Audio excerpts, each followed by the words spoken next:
This is 7 National News, and in our top story, drag racers, recreational motorcyclists caught riding on paved roads and illegally modified vehicles could face seizure under a new law issued by His Highness Sheikh Mohammed bin Rashid Al Maktoum, the UAE Vice President, Prime Minister and ruler of Dubai.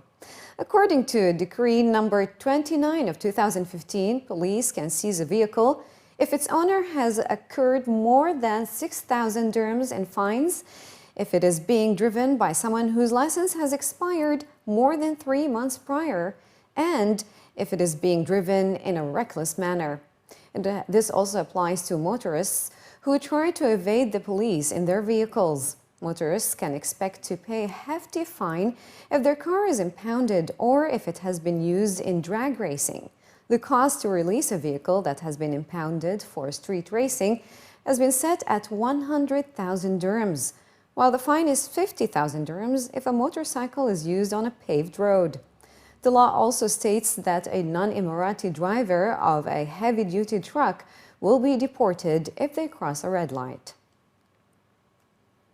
Police are stepping up their beach patrols to stop an increasing number of men taking pictures of sunbathing women without their approval or knowledge.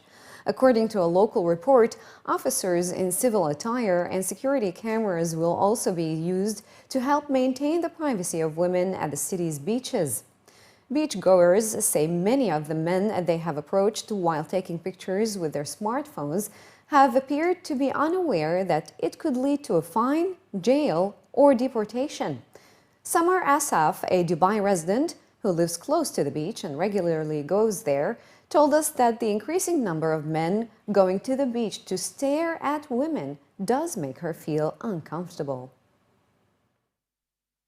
I have been witness to people trying to take pictures of, like, let's say my friends or myself, where, we've been pretty fast in communicating with them, but I think a lot of people might be intimidated to call someone out on such behavior. So I definitely think that, stronger regulations, in place could definitely help women feel more at ease. And with the technology these days, it's really easy for someone to do that. So it's hard to control, but if we can try, it would be worth a shot.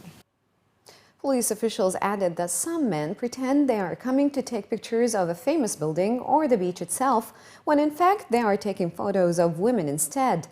Tourist safety officers accompanied by police in kanduras or other civilian attire regularly patrol public beaches to step in if necessary. Security cameras placed in beach areas are also linked to the nearest police station in Dubai Marina, which enable officers to respond to any suspicious activity within minutes. In addition, women who have been photographed without permission are advised to contact police with a description of the offenders immediately. While the incidents may be increasing at certain times of the year, many residents stated that they felt very safe at Dubai's beaches in general, with residents Dana Hamoudeh and Jamadix stating that they have never experienced any discomfort at the beach or noticed that someone is taking pictures of them. I personally have never noticed someone taking a picture of me, but if I have noticed it, I would want someone to be there and to protect me. Yeah. I go to the beach most of the time in the winter. And I enjoy going to the beach. It tends to be full of expats and families. I've always seemed to have quite an enjoyable time, but I guess I haven't been overly vigilant to see if anything's been going on. But yeah, no, I've always been comfortable that I know of. I think it's a good idea. I think if women are just trying to have a good time and not really worry about that, if there's police that are there particularly to look out for people for guys that are harassing women, I think it's a good idea, and at least they can see that it's happening when maybe women can't see that it's happening, and then they can try and put a stop to it.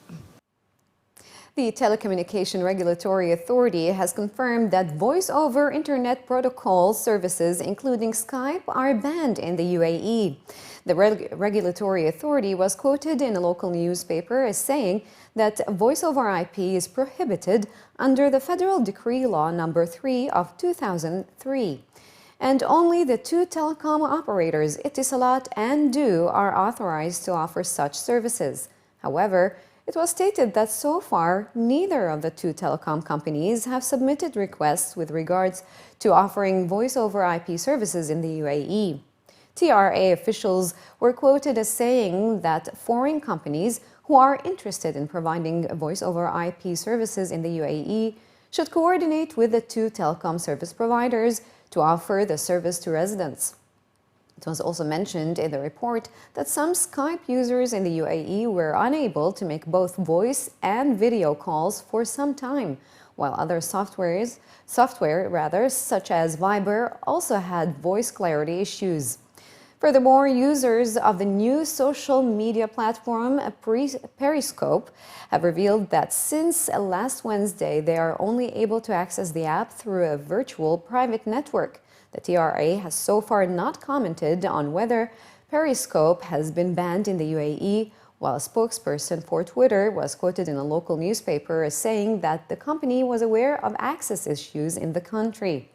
The app, launched by Twitter on March 26th, enables users to broadcast live video from their smartphones to followers around the world.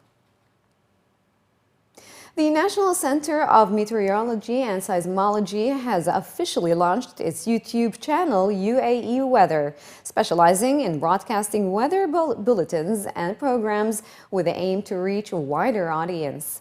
YouTube.com/UAE Weather is the first meteorology channel in the GCC, providing daily weather forecasts and weekly programs in Arabic.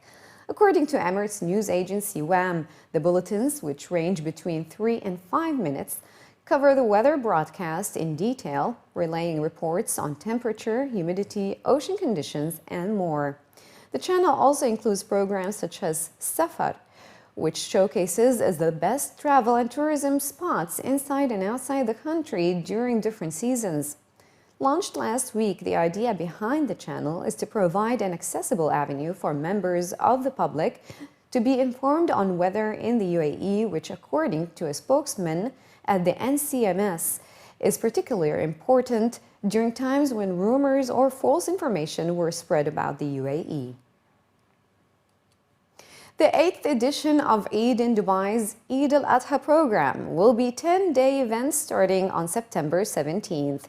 Eid in Dubai is an annual social and cultural initiative of the Dubai Festivals and Retail Establishment, which was first launched in 2008 to offer residents and visitors the opportunity to explore and discover Arabic customs, cuisine, and culture through family-oriented events. Eid al-Adha will be celebrated under the theme United in Celebration. The 10-day celebrations will follow a summer calendar organized by the Dubai Festivals and Retail Establishment, which includes Dubai Summer Surprises ending on September 5th. And finally, in the bulletin, some aspiring basketball players in the UAE had their dreams come true as they had a chance to meet NBA stars Rubio and Peja Stojakovic, who are currently running a coaching clinic at Dubai Sports World.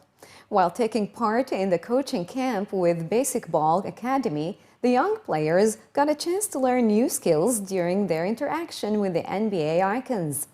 Basketball fans can also catch the players in action, who will continue to run the clinic at the indoor sports venue until 28th of August. Regarded as a creative playmaker, 24-year-old Spanish international Rubio plays as a point guard for Minnesota Timberwolves and highlighted the importance of developing a passion for the game at a young age.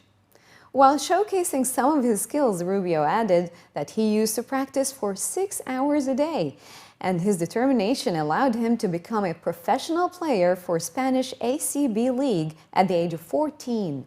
Meanwhile, standing tall at the height of 6 feet 10, former FIBA world champion Peja Stojakovic was impressed with the skills of the young players and was hopeful that the sport will grow in the country. The kids were amazing. They love this sport, and you can tell they know a lot about NBA, a lot about basketball, and they were like interacting a lot, having fun, and I did have a lot of fun. Well, first of all, you had to enjoy what you're doing. So it's something that basketball is inside of me. It came natural.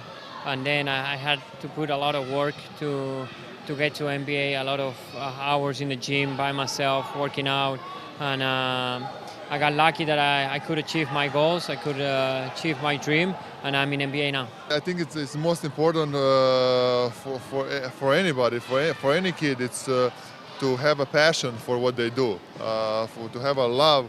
That they have to love what they do, but sometimes you can help them by inserting that bug, which is called basketball, and that's what we are trying to do. We are not trying to force them to play basketball, force them to learn, but also to let them know that basketball it's about fun, about a good lifestyle, and even though they might not be ever professional players, but it's going to help them with the discipline, with the way of living, and just overall they're gonna gain so much as far as like gaining so much experience and a lot of knowledge. As a once-in-a-lifetime opportunity for young players to demonstrate their skills along with the living legends, the students said that this opportunity has allowed them to not only develop their skills, but has encouraged them to chase their dreams of playing in the NBA. Basketball was never such a big sport here in this country, so I'm pretty proud to say as an Emirati that the sport is really developing as a whole environment and community together. So I'm proud to be a part of it, as well as with basic ball. Like I played with basic ball for like 3 months right now, and I'm proud to play for them. I learned that it's not hard. I mean, it's not easy to get into the league. Like you're gonna have to sacrifice a lot of stuff, and you need to motivate yourself and push yourself, even though on your worst days. Like when Ricky Rubio, we were talking about him, he said he would practice 6 hours a day, and that's just a lot. Because as a kid, at 14, he was professional, so it made me want to even do more of what I'm doing right now. It was always my dream to meet NBA stars and legends such as Peja, Stojakovic and Ricky Rubio, and especially Ricky Rubio because he speaks Spanish and so do I. So it's like a dream come true, because like it inspires me knowing that not all NBA players need to be from one same country, which is the US. It can be from different parts like Spain, Serbia. In my case, I'm Colombian, so I hope one day I could go to the NBA.